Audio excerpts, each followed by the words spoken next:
Something remarkable and unsettling is happening in the American economy right now. Artificial intelligence is taking off like a rocket. Data centers are multiplying, tech companies are breaking profit records, and the digital economy looks unstoppable. But down on the ground, in the real economy, in factories, assembly lines, and industrial towns, something very different is happening. Manufacturing, once the backbone of American strength, is struggling to keep up. Factories are closing, hiring is slowing, and production numbers are slipping even as Wall Street cheers the AI boom.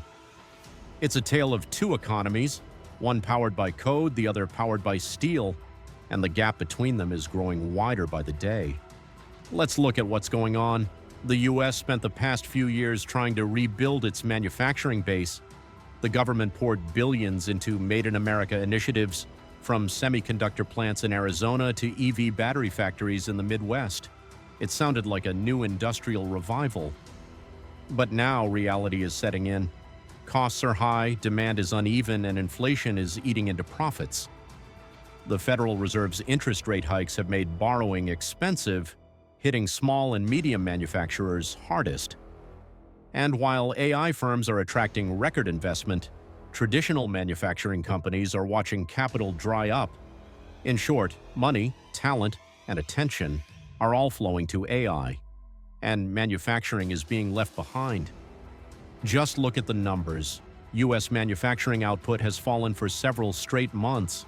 Purchasing managers are reporting contraction, not growth. Job creation in factories has slowed to a crawl. Meanwhile, AI companies are posting record valuations, building new campuses, and expanding at lightning speed. America is building data centers, not diesel engines, training models, not machinists, and that shift is rewriting the nation's economic DNA. Now let's be clear, AI is creating real value. It's making industries more efficient, helping logistics companies cut waste, and giving businesses predictive power they never had before. But it's also absorbing enormous amounts of energy, capital, and policy focus, resources that used to go into physical production. Think about this.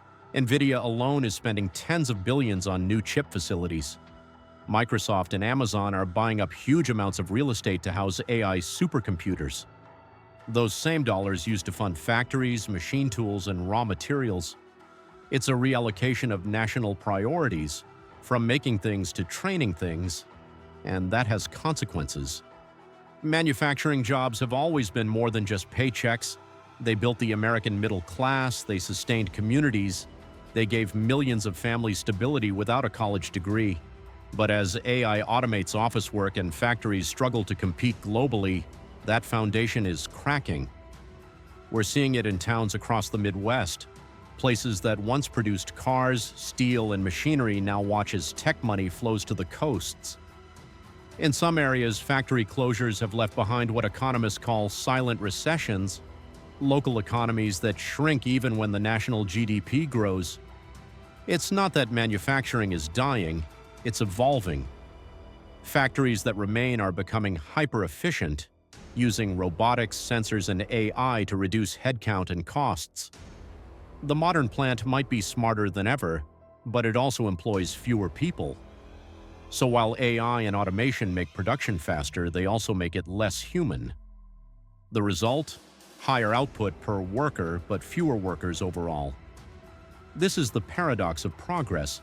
The same technology that could save American industry might also make it smaller, leaner, and less central to everyday life. And yet there's a deeper issue here, one of balance. For decades, America has been a country of builders and inventors, but as the economy shifts toward data, software, and automation, the value of tangible production is fading from the national mindset. It's no longer about how much we make. It's about how fast we innovate. But can a nation thrive if it stops building the physical things that power its own infrastructure?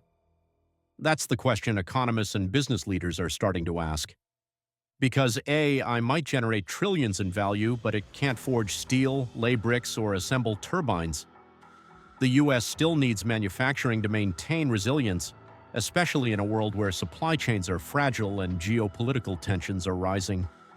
That's why some experts are calling for a new kind of industrial policy, one that integrates AI into manufacturing instead of letting the two drift apart.